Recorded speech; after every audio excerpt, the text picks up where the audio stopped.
Bonjour, bonjour et bienvenue à ce webinaire sur le thème séparation parentale, comment maintenir le bien-être des enfants malgré ce contexte déstabilisant et douloureux.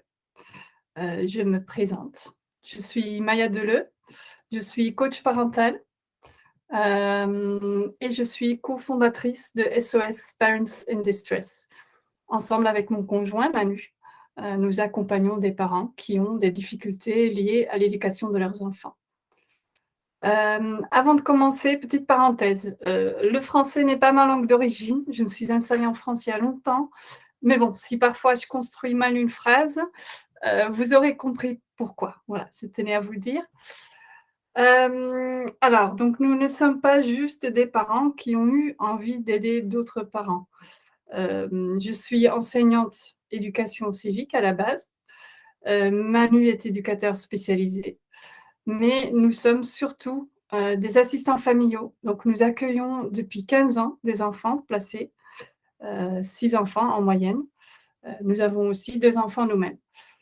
Si on est devenu expert dans le domaine de l'enfance, c'est parce que nous vivons et travaillons quotidiennement avec ces enfants, notamment des enfants en souffrance, souvent avec des troubles de comportement. Donc notre vie familiale ainsi que notre vie professionnelle est remplie d'enfants de tout âge. Puis nous avons eu envie d'aller plus loin, de mettre notre expérience, au profit, de ne pas seulement aider les enfants, mais aussi les parents.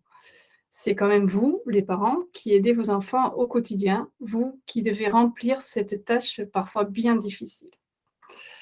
Donc on s'est formés pour devenir coach et nous avons élaboré des programmes d'aide pour les parents en difficulté et donc nous avons fondé SOS Parents in Distress. On peut aider les parents concernant différentes problématiques, mais on se concentre surtout sur les parents séparés. Pourquoi? On a remarqué qu'il y a un réel besoin d'accompagnement pour les parents qui se séparent, comme pour leurs enfants. La souffrance est importante ici et l'enjeu aussi, l'avenir et le bien-être des enfants et de leurs parents. Donc on s'est plongé dans cette problématique, on s'est beaucoup documenté et quand on a interviewé des parents qui étaient en train de se séparer, on a remarqué une chose importante. C'est probablement le problème clé dans cette situation et c'est ça: «Je n'ai pas la tête à ça». Lors d'une séparation, les parents sont souvent bouleversés, émotifs, et ils ont plein de problèmes à régler et une tonne de choses à gérer et ils pensent: «Comment je peux encore, en plus et en premier m'occuper de l'impact de la séparation sur mes enfants? Ce n'est pas possible, je ne suis pas prêt, pas maintenant». En plus, les parents sont seuls maintenant, il n'y a plus le couple. Donc dans un couple, on partage les tâches, on partage aussi les inquiétudes et les problèmes émotionnels, mais maintenant, le parent est seul face à de multiples problèmes et tâches supplémentaires. Alors, mettre tout ça sur un deuxième plan pour s'occuper de l'impact de la séparation sur vos enfants est extrêmement difficile, voire impossible pour beaucoup. Alors vous vous dites peut-être que oui, mais chercher un nouveau logement ou chercher une nounou ou une place à la crèche, négocier un changement d'horaire, avec mon employeur ou me battre pour avoir la garde, ce sont des choses que je fais pour mes enfants. Et oui, tout à fait, mais vos enfants ont besoin de vous plus que jamais. Ils ont besoin de votre écoute, de votre disponibilité émotionnelle. Ils ont besoin d'être rassurés en permanence. On en parlera plus tard. Ils ont besoin de passer des bons moments, et de voir que leurs parents vont bien et arrivent à gérer. Comme ça, ils savent que leurs parents continueront de s'occuper d'eux, tous les 2, si possible. Alors, une séparation est la deuxième plus grande source de stress dans une vie, selon des études, après le décès d'un enfant ou du conjoint. C'est donc énorme. Si vous pensez et dites que vous n'avez pas la tête à ça, que ce n'est pas le moment de faire ce gros travail, c'est tout à fait justifié et compréhensible. Mais vous n'avez pas le choix. Les parents ont la responsabilité d'aider leurs enfants à faire face à la séparation. Personne d'autre peut le faire à votre place. C'est votre rôle de parent. Qui est-ce qui est le plus important pour vous? Qui aimez-vous plus que tout? Je pense que ce sont vos enfants. Alors vous le faites pour eux, ils le méritent. Essayez de garder cette idée en tête, ça aide. Et sachez que si vous n'y arrivez pas bien, vous pouvez trouver de l'aide. Comme par exemple participer à ce webinaire ou le visionner, c'est déjà un bon début. J'aimerais vous parler vous présenter le contenu de ce webinaire. Donc, qu'est-ce qu'une séparation parentale peut provoquer chez l'enfant? Il ne s'agit pas là de vous faire peur ou de faire en sorte que vous culpabilisez, pas du tout. Il s'agit de vous montrer quelques points sur lesquels on doit être vigilant. Il sera important de bien observer votre enfant pour ensuite pouvoir agir en fonction. L'annonce aux enfants. Comment annoncer le fait que vous allez vous séparer? L'annonce restera gravée dans la mémoire de votre enfant car c'est l'annonce d'un gros changement dans sa vie. Il s'est construit sur ce plan familial, c'est sa sécurité de base et ce plan de cette maison sécure et rassurant, c'est ce plan-là justement qui change complètement. Donc il est important de bien réfléchir à comment on va annoncer tout ça. Ensuite, j'aimerais vous donner quelques conseils, des choses qui sont bien à faire, des choses qu'il faudrait vraiment éviter. On parlera de la coparentalité, comment arriver à communiquer entre parents. Vous restez parents ensemble. Le couple amoureux n'existe plus, mais le couple parental reste, en tout cas dans l'idéal. L'enfant a besoin que ses deux parents s'occupent de lui et qu'il y a donc une communication entre eux autour d'eux, si c'est possible. Parfois, il y a des situations où ce n'est pas possible, ni même souhaitable. Par exemple, un parent violent, maltraitant. Donc, je ne traite pas ce genre de situation ici, maintenant. Ensuite, le coaching. Donc, comment cela se passe au juste? On peut se faire aider. Plusieurs possibilités existent. Des psychologues, médiateurs, des thérapeutes. En quoi notre coaching se différencie des autres aides possibles? J'aimerais vous expliquer ça. Et ensuite, SOS Parents in Distress se met en lien avec des avocats spécialisés qui partagent avec nous l'importance de trouver, dans la mesure du possible, des solutions dans l'intérêt des enfants et de toute la famille. Donc, je suis ravie que Maître Emmanuel Glickson a accepté de participer à ce webinaire. Voilà, c'est son activité principale. De s'occuper de ses parents ou de ces gens qui se séparent et de le faire voilà, en tenant compte de l'intérêt des enfants. Elle publie régulièrement des articles concernant le règlement amiable des conflits. C'est comme ça que je l'ai connue. Donc, Maître Glickson, je vous laisse vous présenter peut-être. Oui, bonjour Maya Deleu, bonjour à tous. D'abord, merci beaucoup Maya Deleu de m'avoir invitée à participer à votre webinaire. Je suis avocate en droit de la famille, du patrimoine et des successions depuis 25 ans. J'exerce dans 2 cabinets, un à Roissy dans le Val d'Oise et un autre à Paris dans le 9e, rue Lafayette. Je consulte par téléphone, en présentiel et pour être plus réactive, de plus en plus par justement Internet, des visioconférences qui me permettent de pouvoir d'accompagner des personnes sur toute la France. Voilà. Et je fais partie de 2 associations qui promeuvent justement les modes amiables, qui sont l'association des praticiens du droit collaboratif de l'Est parisien et celle des avocats de la paix qui vient de se créer. Voilà. Très bien. Ah, il y a une petite coupure. Bon, merci, on se revoit tout à l'heure. Donc, je propose que je vous présente. Oui, là maintenant, je vous entends. À tout à l'heure. Vous m'entendez? Oui, à tout à l'heure. Voilà, parce que j'ai prévu faire une interview avec Mme Glickson. J'ai quelques questions que j'aimerais lui poser. Donc, qu'est-ce que la séparation parentale peut provoquer chez les enfants? Et maintenant, qu'est-ce qui va se passer pour moi? Selon l'âge, l'enfant, cette question dépend selon l'âge, peut signifier différentes choses. Ça peut vouloir dire qui va s'occuper de moi, qui va me mettre au lit, qui va me donner à manger. Pour les petits enfants, c'est ça. C'est des choses pratiques de la vie quotidienne sur lesquelles ils se questionnent. Ce sont des enfants qui peuvent poser des questions d'une fréquence importante, du genre tu vas où? Quand tu reviendras?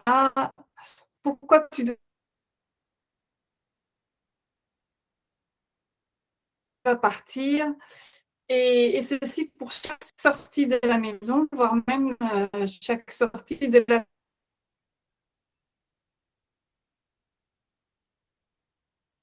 pièce. Les les petits enfants peuvent craindre que vous risquiez de les oublier s'ils ne restent pas constamment près de vous, tout simplement. Dans leur tête, c'est des temps qui s'inquiètent.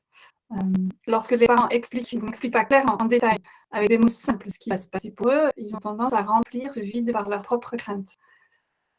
Pour les enfants plus grands, c'est plutôt des questions du genre: «Qu'est-ce qui va changer dans ma vie? Est-ce que je vais devoir changer d'école?» Là encore, si vous n'expliquez pas rapidement et clairement, ce qui changera et aussi surtout ce qui ne changera pas, ils auront tendance à s'imaginer des pires scénarios. Je ne pourrai plus jamais voir mes amis ou on n'aura plus d'argent. Donc expliquez bien à vos enfants, ce qui va changer et ce qui ne va pas changer. La peur de perdre l'amour de leurs parents. «Tu vas divorcer avec moi aussi». Heu, L'enfant pense: «Mes parents ne s'aiment plus.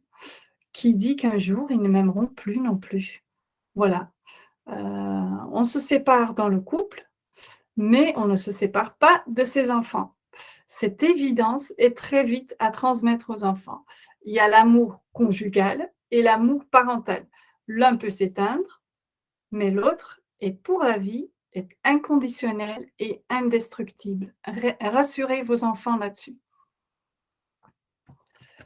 J'ai l'impression d'être invisible. Donc, les enfants ont souvent le sentiment que leurs parents ne les voient plus vraiment. Vous êtes préoccupés à cause de la séparation. Les enfants le sentent bien. Pourtant, ils ont plus que jamais besoin de vous. Je l'ai déjà dit, mais c'est vraiment, le problème principal. Le sentiment d'être invisible a un grand impact sur l'image de soi. S'ils ne semblent pas être suffisamment importants aux yeux de leurs parents, les enfants pensent qu'ils ont, pas beaucoup de valeur. Alors, pas étonnant que parfois les enfants se comportent tellement mal pour montrer qu'ils existent ou ils se retirent complètement. Heu, Vos enfants ne se sentiront pas invisibles s'ils ont régulièrement un contact affectueux, émotionnel et physique avec leurs parents. L'impact sur leur vie plus tard n'est vraiment pas négligeable. Le conflit de loyauté. Là, on pourrait écrire un livre. C'est selon nous le problème le plus complexe et le plus difficile à gérer. C'est un phénomène que nous connaissons très bien en tant que famille d'accueil. Donc en gros, l'enfant est pris par le sentiment de devoir choisir entre ses 2 parents et il ressent comme une obligation à prendre parti. Donc il se sent coupable envers l'un lorsqu'il passe un bon moment avec l'autre. Selon lui, ce ne serait pas loyal. Comment cela se manifeste? Alors, ils ont peur de raconter des bons moments passés chez leurs autres parents, ou ils peuvent exagérer certains faits positifs ou négatifs, voire même inventer ou même mentir. Ils peuvent exprimer des choses désobligeantes sur l'ex-conjoint. Ils s'imaginent que le parent aime bien entendre dire du mal de l'autre. Hem, il y a presque toujours un conflit de loyauté dans un contexte de séparation, même si la séparation se passe bien.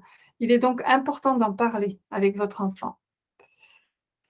Qu'est-ce qui provoque le conflit de loyauté? Alors, c'est la séparation en soi, avec tous les changements, mais quand la communication entre les parents séparés est très difficile, voire rompue, et l'enfant est embarqué dans un rôle d'espion ou de messager, cela nourrit vraiment le conflit de loyauté. C'est des choses à éviter. Les enfants qui s'inquiètent pour leurs parents. Par exemple, j'ai peur que papa se sentira seul dans son appartement, en plus il ne sait pas cuisiner, ou maman pleure souvent dans son lit, je m'inquiète lorsque je la laisse toute seule pour aller à l'école. Voilà, souvent les enfants ont le sentiment qu'ils doivent aider leurs parents, mais cela leur coûte. Ils ont besoin d'être enfants et insouciants. Si les enfants voient que leurs parents vont bien et prennent soin d'eux, les enfants seront plus rassurés. Tout va bien. Pour ne pas rajouter de la peine ou pour protéger leurs parents, ils cachent leurs sentiments d'inquiétude, de tristesse, de peur, mais ils ont besoin de pouvoir s'exprimer. Ce sera tout un travail pour les parents d'aller chercher ces émotions parfois bien cachées. C'est un travail qu'on fait, par exemple, quand on fait des coachings, parce que ce n'est vraiment pas simple. La colère, surtout les enfants plus grands, peuvent vraiment se mettre en colère et peuvent aussi accuser leurs parents. C'est leur faute maintenant que je dois subir tout ça. Ils n'ont qu'à arrêter, de se disputer, ils n'arrêtent pas de nous le dire, alors pourquoi eux ne le font pas? Ou voilà, vous êtes des égoïstes, vous ne pensez qu'à vous-même. Donc les accusations et les crises de colère montrent en réalité surtout qu'ils ont peur. Les changements leur donnent du stress. Tout est de ma faute. Les enfants, surtout les petits, ont souvent le sentiment qu'ils ont fait quelque chose de mal qui a provoqué la séparation. Par exemple, c'est parce que je me suis disputée avec mon frère et ça les énerve et voilà, maintenant ils se séparent. Ils entendent souvent aussi leur nom dans les disputes des parents. Alors forcément, selon eux, c'est de leur faute. Donc, expliquez à vos enfants que vous vous disputez par rapport à eux, mais pas à cause d'eux. Cela leur fait du bien d'entendre qu'ils sont le sujet le plus important dans les disputes, non parce qu'ils font quelque chose de mal, mais parce qu'ils sont tellement précieux. Expliquez ça. Les pensées magiques. Si je serais très sage, papa et maman resteront peut-être ensemble. Dans la grande majorité des cas, les enfants espèrent que leurs parents se réconcilient. Cet espoir peut durer des années. Parfois, les enfants essayent de faire en sorte même que la famille se réunisse. Il est important de faire comprendre aux enfants qu'ils n'ont pas d'influence, parce que l'espoir persiste. Et lorsque l'un des deux parents entame une nouvelle relation amoureuse, cela peut provoquer d'énormes colères ou une tristesse. Voilà. Voilà, là, j'ai abordé quelques points, enfin, selon moi, les plus importants, l'impact qu'une séparation peut avoir sur les enfants. J'aimerais maintenant vous parler de l'annonce, très important. C'est une tâche difficile, peut-être même la partie la plus difficile du processus de la séparation, parce que l'idée de rendre vos enfants tristes vous est probablement insupportable. La manière dont on annonce la séparation aux enfants a beaucoup d'importance. L'annonce crée une base qui permettra de vivre cette situation douloureuse de manière plus positive. Lorsque l'annonce est faite avec de l'amertume et des accusations, ça crée des émotions négatives qui restent souvent là pendant des années et ça peut vraiment endommager la relation avec vos enfants. Quand vous annoncez donc votre séparation à vos enfants, selon nous, le message fondamental, à transmettre, ça peut être ça. Enfin, c'est un exemple, mais voilà. Malgré tout ce qui change entre papa et maman, une chose ne changera jamais, c'est l'amour que nous avons tous les 2 pour vous, nos enfants. On restera toujours et tous les 2 vos parents et on continuera de s'occuper de vous tous les 2. Papa et maman vous aiment très, très fort et cet amour ne s'arrêtera jamais. Ce message rassurera vos enfants et permettra à vos enfants de traverser cette période difficile de manière plus confiante. Mettez-vous près de vos enfants, physiquement, donnez des câlins, Même si vos enfants ne montrent pas à quel point les messages d'amour éternel est important pour eux, sachez que si vous répétez ces messages régulièrement et si vous le montrez aussi avec vos actes, ce sera pour votre enfant une énorme source de confiance et de consolation. D'autres messages que vous pouvez leur transmettre et qui sera enfin, ce serait important de le dire aussi quand vous annoncez, la séparation, c'est le fait que ça a été une décision difficile, que vous avez des problèmes importants que vous n'arrivez pas à résoudre, entre vous, entre les parents, que les enfants ne sont pas responsables et qu'ils ne peuvent rien y changer, que ça reste une grande priorité pour vous de bien vous occuper de vos enfants et que vos enfants sont ce qu'il y a de plus beau et de plus important dans votre vie et que ça ne changera pas. J'aimerais vous donner quelques conseils de base, des choses qui sont bien à faire et des choses surtout qui sont à éviter. Je vous conseille tout d'abord de vous abonner sur notre page Facebook ou notre compte Instagram, SOS Parents in Distress, parce que j'y donne des conseils à travers des petits dessins comme vous avez vu déjà. Voilà, chaque semaine, je donne des conseils pour les parents qui se séparent.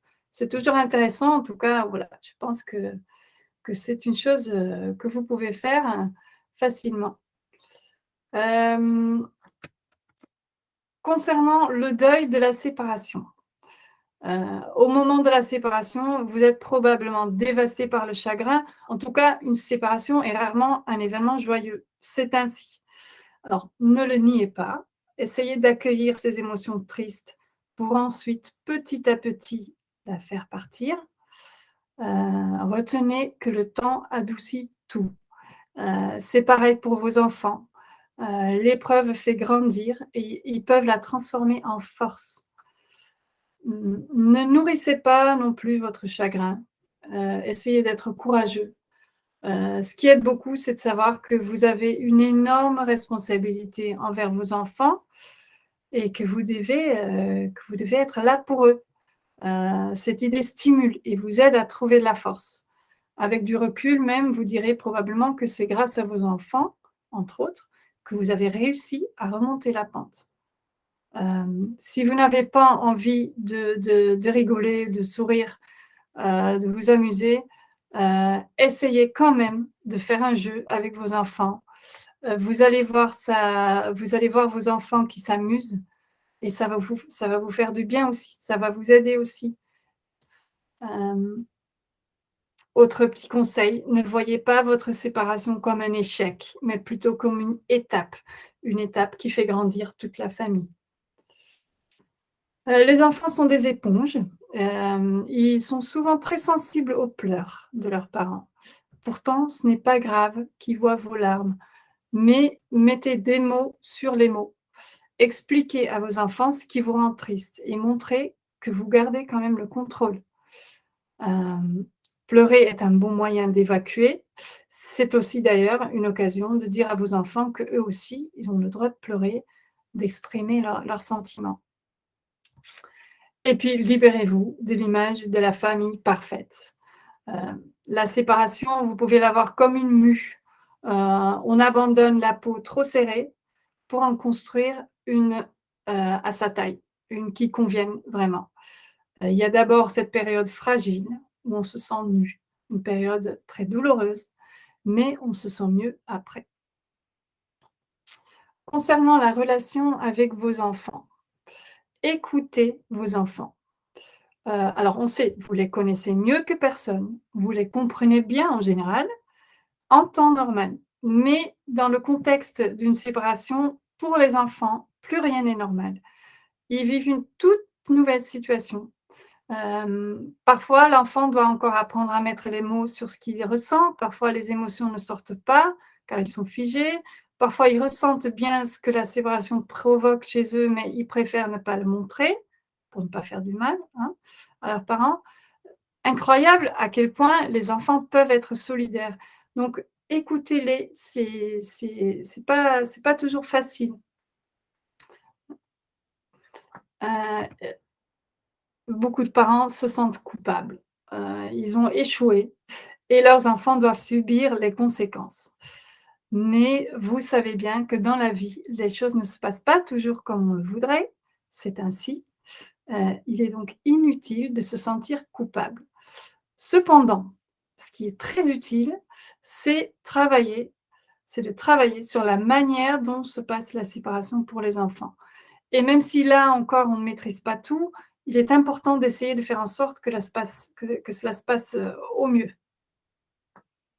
Ne vous laissez pas embobiner, ne tombez pas dans le piège. Vos enfants vont vous tester et chercher leur profit. C'est normal.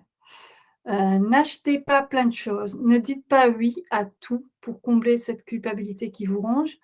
Vous ne leur rendrez pas service, au contraire, ils risquent d'en souffrir. Concentrez-vous plutôt sur ce qui est vraiment important pour eux maintenant.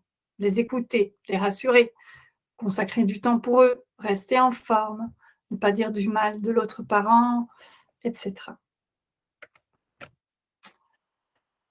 La coparentalité. Réussir la coparentalité, cela vous demandera certainement beaucoup d'efforts et beaucoup d'énergie, surtout au début. Il faudra surmonter les rancœurs, mais ça en vaut la peine. C'est du gagnant-gagnant pour les parents comme pour les enfants. Alors, une règle primordiale à respecter par des parents séparés, ne pas dire du mal de son ex en présence de vos enfants. Et pourtant, c'est parfois tellement difficile. Après une rupture, vous voudrez peut-être accuser l'autre parent de tout ce qui ne va pas. Alors un conseil, si vous sentez monter une envie forte de dire du mal de votre ex, pensez que c'est votre enfant que cela touche probablement le plus. Et vous ne voulez pas faire du mal à votre enfant. Pensez à la chose suivante, il y a 2 personnes que vos enfants aiment le plus au monde et une de ces 2 personnes est votre ex. Avec cette idée en tête, vous arriverez peut-être à ne pas dire du mal en présence de vos enfants. Heu, Concernant la communication avec, votre ex-compagnon, là, vous avez un travail à faire. Essayez de voir votre ex comme un collègue de travail. Vous travaillez sur un même projet, vos enfants. On ne choisit pas ses collègues, on fait avec. Là, c'est un peu pareil. Exprimez-vous d'une manière claire, non violente et non culpabilisante. Reformulez s'il faut, recadrez la situation. Préparez-vous en amont si vous avez un sujet difficile à régler, éventuellement même à l'écrit. Désormais, lorsque vous parlez avec votre ex, au lieu de vous disputer et de vous emporter, organisez une réunion, un entretien avec lui de manière formelle et correcte. Vraiment, ça aide. Et mieux vaut prévenir que guérir. L'idée est de travailler les points importants concernant l'organisation de votre nouvelle vie, de les travailler en amont.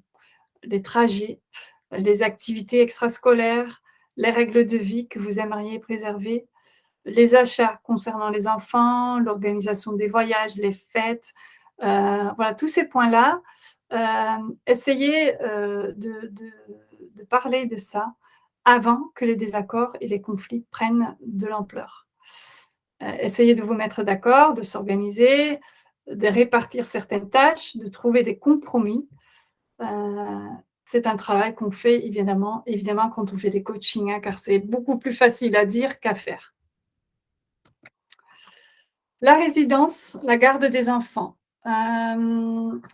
Concernant l'organisation de la résidence des enfants, ce qui est primordial, c'est d'élaborer un plan basé sur les besoins de vos enfants en fonction de leur âge, de leur personnalité et de leur développement. Puis, tester cette nouvelle organisation et adapter en fonction. Il est aussi important de demander l'avis de vos enfants et essayer de visualiser le planning. Ça donne une structure et ça rassure. Ça peut être un semainier avec des aimants au frigo. Vous déplacez les aimants en fonction des jours. Ça peut être un agenda partagé pour les plus grands. ça peut être pour les petits, plutôt des petits rituels au moment du coucher, par exemple, des choses que vous faites chaque soir, ça rassure, et ça voilà, ils savent que chez maman, ça se passe comme ça, chez papa, ça se passe toujours comme ça. Est-ce que ce serait possible de passer des moments avec les 2 parents encore? Souvent, les enfants rêvent de pouvoir faire des activités ou de passer des moments ensemble avec les 2 parents, surtout pendant la période de transition. Alors, on vous conseille de fournir un réel effort et de réfléchir à ce qui, pour vous, serait éventuellement possible. Ça peut être une petite balade, un apéro ensemble, se rendre à la fête de l'école ensemble. Voilà, enfin, ça peut être des petits moments, mais attention, il est primordial que ce moment se passe sereinement. Gâcher ce moment avec une dispute entre parents, des regards qui tuent ou des bouderies, ce serait néfaste pour vos enfants. Si vous n'en êtes pas capable, admettez-le. Ce serait dommage, mais il faut assumer ses limites pour éviter une catastrophe. Heu, voilà, vous pouvez commencer avec des tout petits moments, ou ne pas le faire du tout si vous pensez que ce n'est pas possible. Mais si vous y arrivez, vous offrirez quelque chose d'important à vos enfants, un vrai cadeau. Vous le ferez pour vos enfants, pas forcément pour votre ex. Mais ça leur ferait tellement du bien, à vos enfants.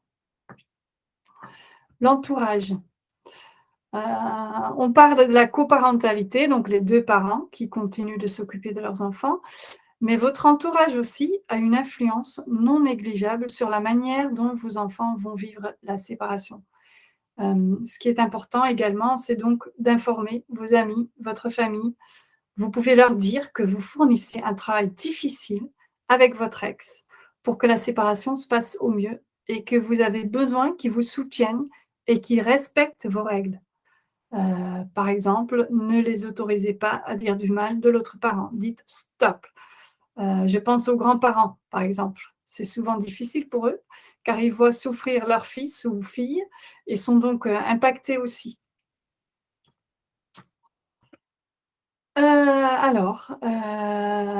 Est-ce que, un divorce peut être réussi? Les enfants peuvent bien supporter la séparation. L'enfant qui ne souffre pas trop de la séparation peut même voir le côté positif de la nouveauté. Je vais avoir 2 chambres ou j'aurai un frère en plus. Vous pouvez donc réussir votre séparation, hem, si l'ambiance est sereine, s'il y a une bonne communication entre les parents, qui restent parents tous les 2, si l'enfant a un lien fort de qualité avec les 2 parents, si l'enfant sait que ses 2 parents l'aiment et l'aimeront toujours et si les parents tiennent compte de l'intérêt de leurs enfants.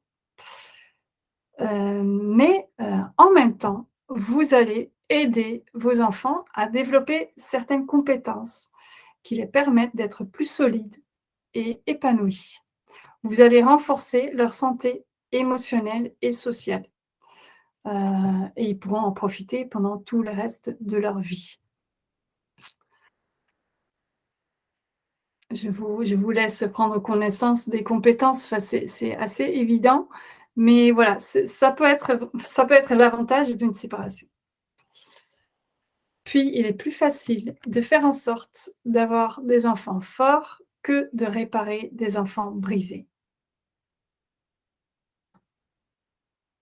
J'aimerais vous parler maintenant du coaching parental. Hem, les infos que je viens de vous transmettre, il y en avait sans doute que vous saviez déjà. J'espère que vous avez aussi appris des choses, donc voilà, savoir comment faire, OK, mais il y a une différence entre savoir ce qui est bien de faire et de ne pas faire et aussi d'y arriver. C'est beaucoup, beaucoup plus compliqué, surtout quotidiennement. C'est pour cette raison que nous proposons, un coaching. Par exemple, tout le monde sait que ce n'est pas bien pour vos enfants de dire du mal de l'autre parent et pourtant, il y a tellement de couples séparés qui le font. Ils le savent même, ils le font quand même. Parfois, ce ne sont que des petites choses, mais ça entraîne, enfin, ça a vraiment des conséquences importantes. Alors, on propose un coaching pour qui? Ça peut être pour les parents qui savent que dans la pratique, ce sera très compliqué et qui risquent de ne pas y arriver sans aide. Pour les parents qui pensent que c'est surtout l'autre parent qui risque de ne pas y arriver, on propose des coachings pour les 2 parents ensemble, mais ça peut aussi être pour un seul parent. Pour les parents qui essayent depuis un certain temps de réussir une coparentalité, mais qui remarquent que ça ne va pas, ou que ça ne se passe pas très bien. Et puis aussi pour les parents qui ne vont pas bien, qui dépriment, qui ne trouvent pas l'énergie qu'il faut pour mettre en place cette coparentalité, qui se sentent seuls ou débordés. Voilà, mais donc aussi pour un seul parent. S'il n'arrive pas à motiver l'autre parent de faire un coaching, voilà, l'accompagnement sera différent, mais on sera évidemment aussi là pour le parent qui justement a le sentiment qu'il devra tout faire tout seul.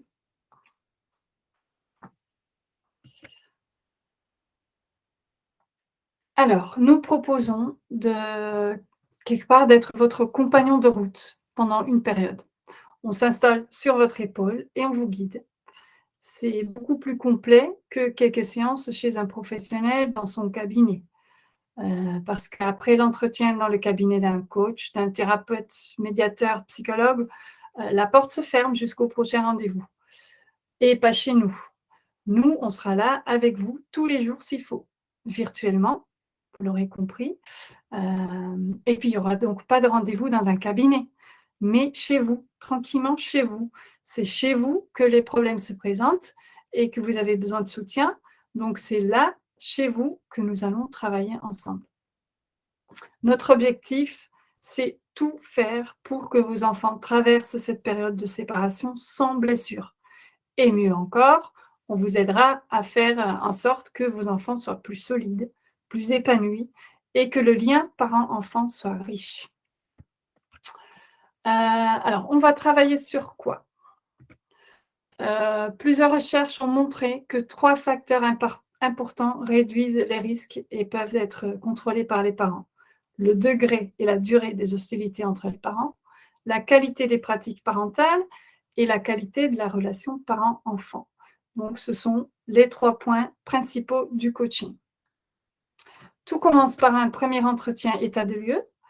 Avant même d'avoir décidé si oui ou non vous aimeriez vous faire aider, on vous écoute. Quelle est votre situation? Puis on réfléchira de quelle manière on pourra vous aider. On s'adapte à chaque situation car elle est à chaque fois différente. On s'adapte à votre budget, votre disponibilité et vos besoins. La durée du coaching, l'intensité, si oui ou non on accompagne aussi les enfants, ce sont des choses que vous déciderez après cet entretien état de lieu. Concrètement, le coaching comprend 3 piliers: soutien et écoute. On sera pendant toute la durée du coaching joignable par téléphone. Nous répondrons dans les 24 heures. Vous ne serez plus seul, car nous savons qu'il y a des jours où ça va et des jours où ça ne va pas du tout. On sera là pour vous écouter et vous soutenir. On pourra vous aider à voir les choses différemment, pour mieux accepter, pour mieux comprendre et pour mieux réagir. Parce que la perception d'une situation détermine en grande partie comment on vit avec une situation difficile. Je pense par exemple à une maman qui m'appelait en pleurant. Elle a un petit garçon de 7 ans. Elle revenait de la fête de l'école. Elle y est allée avec son fils et il y avait aussi le papa. Et elle était très mal parce que pendant cette fête de l'école, son fils ne la voyait pas. Il était constamment accroché au papa. Et pourtant, elle a trouvé ça tellement injuste parce que c'est surtout elle qui s'occupe de son enfant. Le papa, il y a une coparentalité, le papa s'occupe de cet enfant pendant certains week-ends, mais il est aussi très pris par son travail et donc il est beaucoup, beaucoup plus absent. Cette maman, elle trouvait ça injuste, elle était en colère, elle était triste et donc elle m'appelait. Et elle craignait que son enfant préférait le papa, qu'il aime plus son papa que sa maman. Et je lui ai dit que moi, je ne vois pas du tout ça de cette manière-là. Si cet enfant s'accroche au papa, c'est pas pour montrer à quel point il l'aime, c'est pour demander plutôt de l'amour. Heu, voilà, s'il est dans la séduction, c'est parce qu'il, voilà, il est en manque quelque part. Peut-être que, voilà, cet enfant a besoin de voir un peu plus son papa. Et s'il ne voit pas sa maman à ce moment-là, c'est parce qu'il est tout à fait rassuré que sa maman l'aimera toujours et sera toujours là pour lui. Heu, voilà, donc vu comme ça, heu, voilà, enfin ça fait baisser la colère, ça fait baisser l'inquiétude. Cette maman était même en colère contre son enfant. Donc voilà, enfin, à ce moment-là, ça lui a fait un grand bien de nous appeler et d'entendre notre vision, notre perception de cette situation. Mais on ne va pas donc juste vous soutenir et vous écouter. Nous allons aussi mettre en place des activités. Par exemple, on demande à chaque parent de choisir les 3 craintes les plus présentes chez eux, parmi une liste ou pas. Chaque parent prendra connaissance des craintes majeures de l'autre parent. Ça aidera à avoir conscience du fait qu'ils ne sont pas seuls à avoir des craintes. D'ailleurs, il y a souvent des similitudes. Et quand on comprend mieux, on accepte mieux et ce sera plus facile de communiquer et de travailler ensemble. Les craintes qui reviennent souvent, c'est: j'ai peur que j'ai le mauvais rôle et que mes enfants s'amuseront chez l'autre parent plus que chez moi. Ou je suis trop en colère, je crains de pas arriver à communiquer avec l'autre parent sans me disputer. J'ai peur de me sentir seule lorsque les enfants sont chez leur père, mère. Voilà. Heu, Moi aussi, par exemple, par rapport à ce webinaire, j'avais des craintes. Au début, je vous ai parlé du fait que le français n'est pas ma langue, maternelle. Voilà, je l'ai dit parce que c'est quelque chose qui me dérange. Heu, Si je l'ai dit, voilà, déjà, je me sens mieux après. Je suis libérée quelque part de cette crainte que j'ai d'être mal compris ou voilà, que c'est mal perçu. Et je sais que si vous le savez, vous allez être plus compréhensif, vous allez moins me critiquer. Par exemple, une autre crainte par rapport à ce webinaire, c'est les problèmes techniques. Je me suis préparée, je me suis entraînée, mais voilà, ça m'est arrivé d'avoir une coupure, d'avoir appuyé sur un mauvais bouton. Voilà, si j'exprime cette crainte, si tout à l'heure j'appuie sur un bouton et voilà, il y a une déconnexion ou autre, vous allez moins me critiquer, vous allez plutôt me dire: «Oh là là, elle avait cette crainte et voilà ce qui lui arrive maintenant», vous allez être plutôt dans la compassion. Voilà, donc c'est pour ça qu'on fait cet exercice, au début du coaching. On partage les craintes. Un autre exercice, nous allons préparer ensemble comment vous allez organiser les conversations avec vos enfants, parce qu'on va beaucoup travailler sur le lien parent-enfant.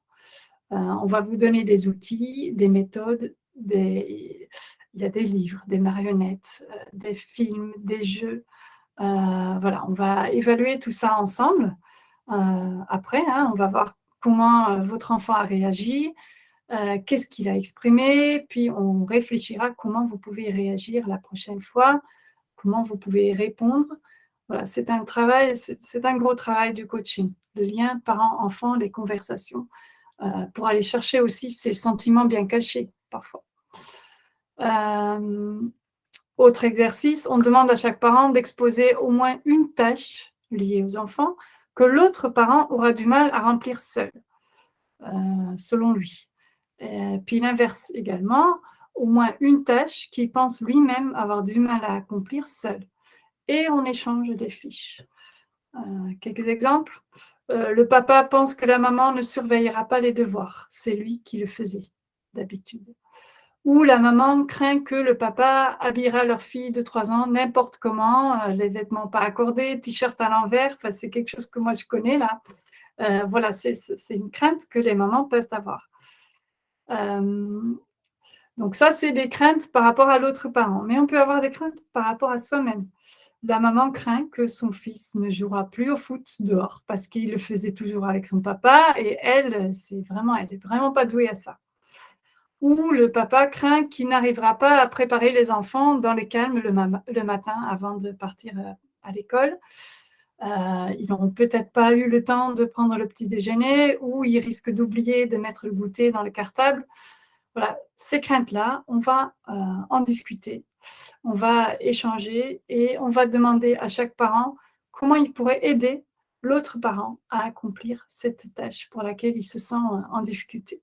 Donc, autrement dit, chaque parent conseillera l'autre parent.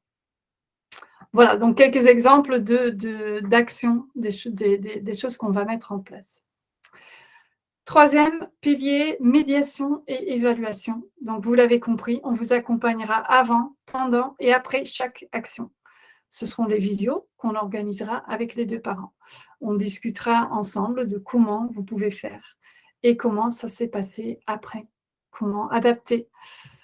Et lorsqu'il y a conflit, on cherchera toujours la solution qui répond le mieux aux besoins et intérêts de vos enfants. Voilà.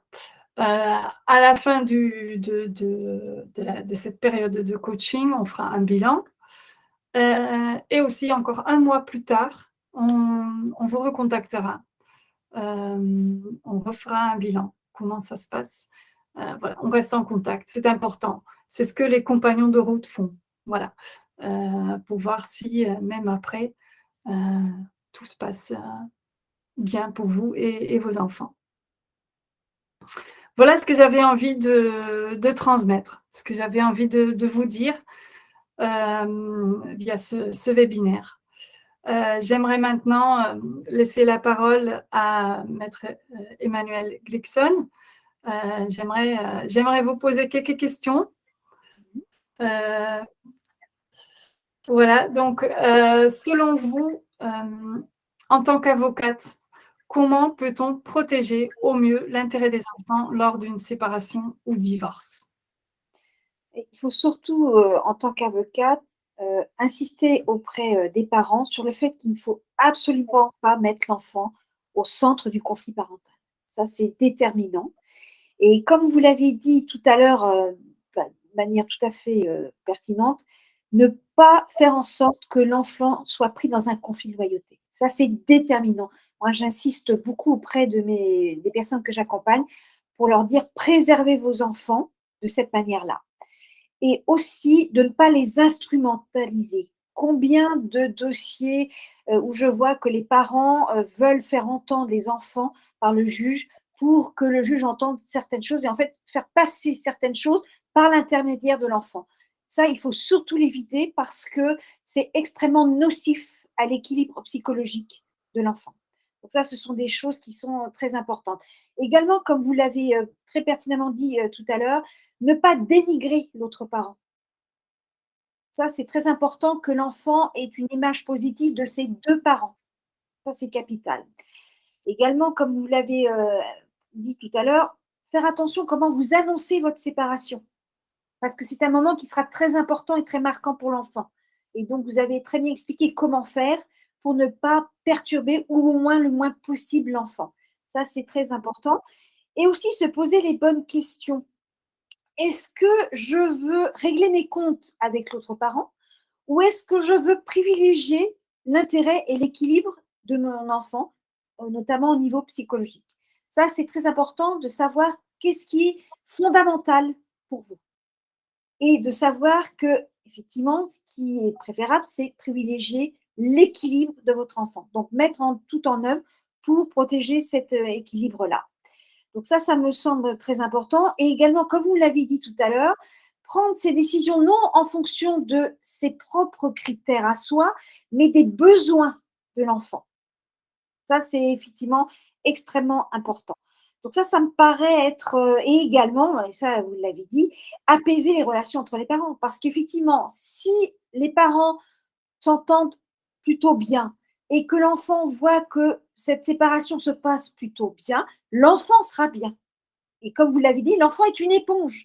Donc, si vous vous comportez de manière agressive, eh ben, l'enfant va capter toute cette agressivité, va le garder en lui et ça va être extrêmement nocif donc à son équilibre psychologique. Et moi, ce que je fais dans ces cas-là, lors de mes rendez-vous, j'explique tout ça à mes clients et je leur dis, voilà, voyez ce qui est fondamental pour vous. Est-ce que c'est de régler vos comptes ou est-ce que ça serait de passer par une autre possibilité qui est d'utiliser les modes amiables? Parce que ces modes amiables, justement, utilisent des outils de communication qui sont l'écoute active et la négociation raisonnée et qui permettent d'apaiser les conflits tout en réglant chaque question. Parce que le conflit, il est certes là, mais ces outils-là vont permettre de régler ce conflit de manière beaucoup plus apaisée et surtout de manière plus constructive.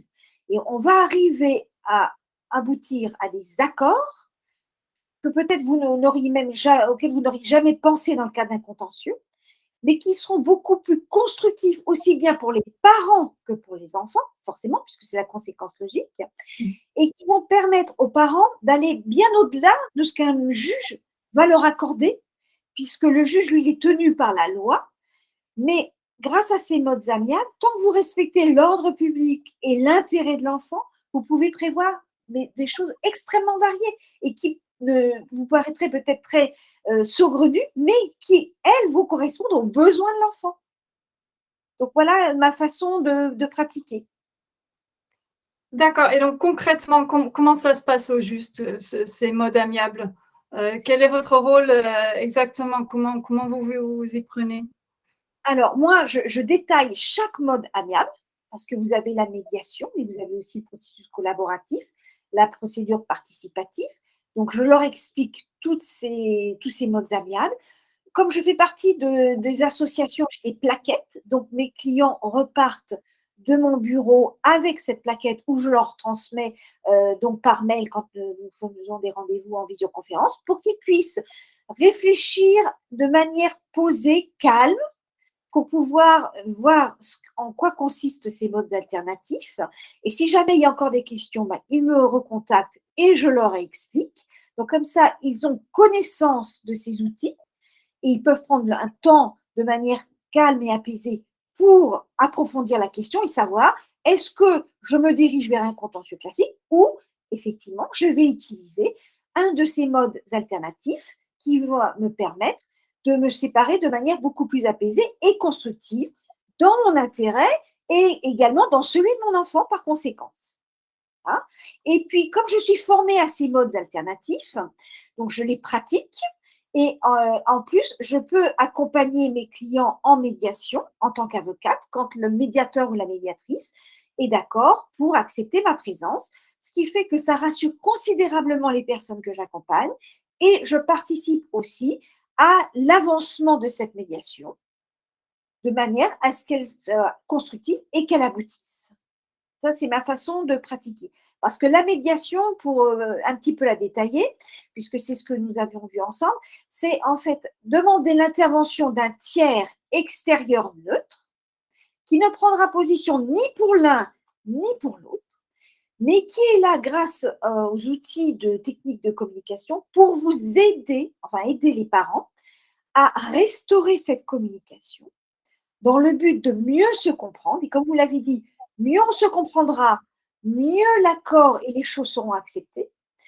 Et de cette façon-là, le médiateur arrive à faire avancer pas par pas les deux parents vers une solution négociée qui sera satisfaisante pour chacun parce qu'elle va correspondre à ce qui est important pour chacun et qui sera en plus constructive puisque là, ça sera non pas pour détruire l'autre, mais pour construire quelque chose, aussi bien pour chaque parent, pour se reconstruire soi-même, que pour l'enfant. Voilà. Et alors, ces réunions de médiation, comment est-ce qu'elles se passent? Il y a d'abord une réunion d'information en médiation qui est tenue par le médiateur, qui est gratuite, comme pour vous, pour le coaching. Et lors de cette réunion, le médiateur explique à chaque parent de manière individuelle pour que chacun se sente bien et à l'aise comment va se passer la médiation, en quoi ça consiste et ce qu'ils peuvent attendre de cette médiation. Et au terme de cette réunion de médiation, le médiateur ou la médiatrice va demander aux parents, est-ce que vous seriez donc d'accord, maintenant que je vous ai expliqué en quoi consiste la médiation, pour continuer sur la voie de la médiation? Une fois que le parent a dit oui, je suis d'accord, là se tiennent ce que l'on appelle des réunions plénières.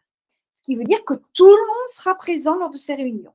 Aussi bien l'autre parent que les avocats de chaque parent, si les parents souhaitent être accompagnés par leur avocat et le médiateur et la médiatrice le souhaitent. Ce qui fait que lorsque l'on est avocat formé à ces méthodes-là, on sait comment se comporter lors des réunions de médiation. On est là pour aider justement et le médiateur à faire avancer cette médiation et chaque parent pour aller dans le sens de cette médiation et dans un sens constructif. Voilà comment ça se passe. Et si au terme de cette médiation, on arrive à des accords qui peuvent être aussi bien partiels, parce que des fois on ne peut pas arriver à se mettre d'accord sur tout. Donc on retranscrit ces accords partiels et à ce moment-là, on essaye de trouver d'autres solutions pour résoudre les autres problèmes, que ce soit devant le juge ou par un autre mode amiable. Et si l'accord est total, l'un comme l'autre, on retranscrit ces accords dans une convention qui en général est rédigée de préférence par les avocats puisque nous maîtrisons le côté juridique. Donc, cette convention va tenir la route parce que vous aurez le côté donc, médiation, mais également le côté juridique. D'où l'intérêt de se faire accompagner en médiation par l'avocat. Parce que le médiateur n'est pas toujours formé en droit. Alors que nous serons formés en droit et quand on est formé comme moi en plus en médiation, on allie les deux. Voilà. Mhm. Est-ce que c'est clair ou vous voulez davantage de précision? Non, non, enfin, je trouve que c'est très clair, oui. Tout à fait. Et donc, voilà, sur le plan juridique, vous mettez tout en œuvre pour défendre l'intérêt des enfants et de toute la famille. Exactement. Et en fait, je me conçois comme une accompagnatrice. Mhm. Parce que la défense, ça peut être un peu pris comme un terme agressif. Oui. Alors que là, dans ces modes alternatifs, je suis accompagnatrice. J'accompagne mes clients pour les aider sur cette voie et j'accompagne également le médiateur et y compris même la personne qui est en face de moi pour que l'on chemine ensemble sur ce terrain constructif des modes alternatifs. Voilà. Voilà. Oui, je pense qu'effectivement, ça voilà, dans beaucoup de familles, enfin, pour beaucoup de séparations, ce serait tellement mieux si, voilà, si ça comme ça, enfin, je Il pense faut aux enfants. savoir que ces moments sont extrêmement difficiles à vivre, Mmh, que ce soit pour les parents comme pour les enfants. Donc, il faut essayer d'aider les parents à se sentir mieux et à mieux se comporter dans l'intérêt de leurs enfants. C'est ça qu'il faut bien avoir à l'esprit. Et nous sommes là en tant qu'avocats formés à ces modes alternatifs pour cela, pour aider ces personnes qui traversent des moments extrêmement difficiles, des bouleversements très profonds. ouais.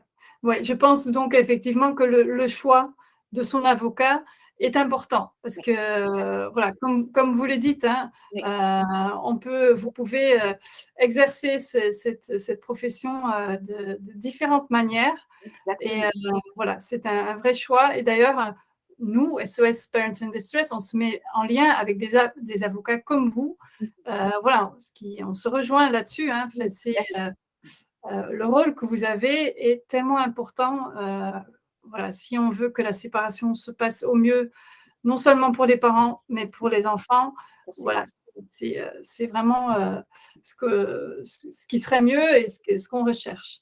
tout à fait. Alors, vous conseillez aussi vos clients parfois d'aller chercher d'autres aides, au-delà de ce que vous pouvez apporter. Pourquoi?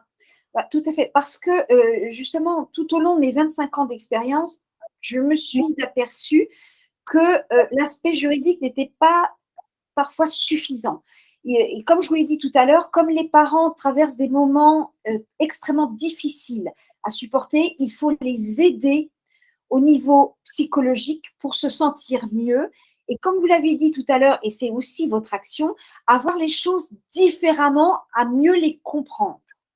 Donc, j'ai constitué un réseau de professionnels qualifiés dont vous faites partie en tant que coach pour aider mes clients au niveau psychologique, pour qu'ils se sentent mieux et qu'ils puissent appréhender plus facilement après la situation au niveau juridique. Non seulement pour savoir aussi comment mieux se comporter vis-à-vis de l'autre parent, pour que l'enfant se comporte mieux, enfin en bénéficie et en souffre mieux, et également vis-à-vis de l'enfant, parce que vous l'avez dit tout à l'heure, il y a des choses à ne pas dire, à ne pas faire. Et effectivement, on le sait, mais on a du mal à le faire de manière spontanée. On a besoin de se faire aider pour comprendre comment, ah oui, il faut que je pense à ça, donc il va falloir que je me comporte comme ça, et vous les aider justement sur cette voie-là. Donc, ça les aide tout aussi bien au niveau psychologique avec des psychologues, des sophrologues, et des coachs, que même au niveau comportemental. Et je travaille également de plus en plus d'ailleurs avec des coachs qui sont spécialisés en adolescents parce que le confinement et la crise sanitaire a eu un impact considérable sur les adolescents et les parents rencontrent de très grosses difficultés avec les adolescents. Donc, je travaille également avec des coachs spécialisés pour les adolescents, pour les aider à mieux comprendre leurs enfants, à mieux réagir pour justement remettre de la fluidité et renouer des relations qui soient de meilleure qualité. Donc, effectivement, je travaille avec ces personnes-là parce que justement, les personnes que vous côtoyez et que je côtoie au quotidien sont dans le désarroi et traversent des périodes extrêmement difficiles. Et plus ils seront bien dans leur tête, plus ils seront bien avec leurs enfants et plus ils pourront prendre leurs décisions au niveau juridique facilement. Voilà. Tout ça est lié. Oui. Oui, c'est complémentaire. Nous travaillons de manière complètement complémentaire. Mmh. Tout à fait. Voilà, c'était un peu l'objectif de ce webinaire aussi. Voilà, de montrer que voilà, différentes aides existent dans différents domaines. Chacun a sa façon et voilà, mais parce que c'est nécessaire, souvent. Alors, ces personnes-là, pour se faire aider, est-ce qu'il faut mieux chercher de l'aide dès le début ou est-ce qu'il faut mieux attendre un peu pour voir ce que ça donne? Alors moi, de par mon expérience, je peux vous dire que plus les parents pourront prendre attache de ces aides extérieures rapidement, plus ça sera bénéfique. Bénéfique pour eux parce que ça va les aider à se reconstruire et à se tourner vers l'avenir. Et donc, ça sera bénéfique pour les enfants. Et comme nous l'avons dit tout à l'heure, plus les parents se sentiront bien, plus les enfants se sentiront bien et pourront s'épanouir. Ça, c'est une réaction en chaîne. Et en plus, il faut savoir que plus les parents attendront, plus le conflit risque de s'accentuer et la situation de se désagréger, ce qui fait qu'elle sera pratiquement des fois irrécupérable. Donc non, n'attendez surtout pas. Allez tout de suite prendre l'attache et l'aide de personnes extérieures, que ce soit des avocats formés comme moi ou que ce soit des coachs comme vous, des psychologues, des sophrologues, parce qu'effectivement, vous allez éviter que cette situation se désagrège et que la famille se détruise complètement. Non, au contraire, vous allez faire en sorte que la famille demeure sous une autre forme, certes, mais qu'elle demeure. Et comme vous l'avez dit tout à l'heure, les parents seront toujours des parents. Donc, faire en sorte que cette famille, c'est-à-dire parents-enfants, peut-être sous un autre mode, mais c'est une famille, existe toujours. Donc, pour ça, il faut se faire aider le plus rapidement possible. Oui, et donc oser le faire. Ah oui, Voilà, tout c'est à fait. aussi qu'on n'arrête pas de dire qu'on se rend compte à quel point cette douleur est importante, mais à quel point c'est normal aussi, et que c'est présent dans la plupart des séparations. Hein. Enfin, il y a Oui, très peu de tout à fait. séparations. Donc, Et voilà. plus on va attendre, plus ça va être long pour vos enfants. Parce que si vous attendez 1 ou 2 ans pour mettre en place toutes ces mesures-là, pour un enfant, c'est extrêmement long Mm. et il va souffrir pendant cette période. Donc, pensez à vous, parce que ça va vous aider aussi, mais pensez surtout à vos enfants. Oui, oui, je suis tout à fait d'accord. Voilà. Bon, bah, merci beaucoup. C'était avec grand plaisir, en tout cas, Maya Deleuze. Manuel Jackson. Voilà, j'espère que voilà, ensemble, on pourra vraiment aider les parents qui en ont besoin. Mais j'y crois fortement que notre travail en complémentarité peut être extrêmement efficace et bénéfique. Voilà. Donc là, voilà, je m'adresse de nouveau à vous, les parents. Le choix de votre avocat, réfléchissez bien, prenez le temps de trouver un avocat qui sera vraiment là pour vous accompagner. Et puis nous, voilà, on est là. Je vous invite à consulter notre site internet, sosparentsindistress.com. N'hésitez pas de nous contacter. Il y a un formulaire de contact sur notre site. Vous pourrez aussi prendre rendez-vous directement sur le site pour faire ce premier entretien état de lieu, qui est donc gratuit et ne vous engage à rien.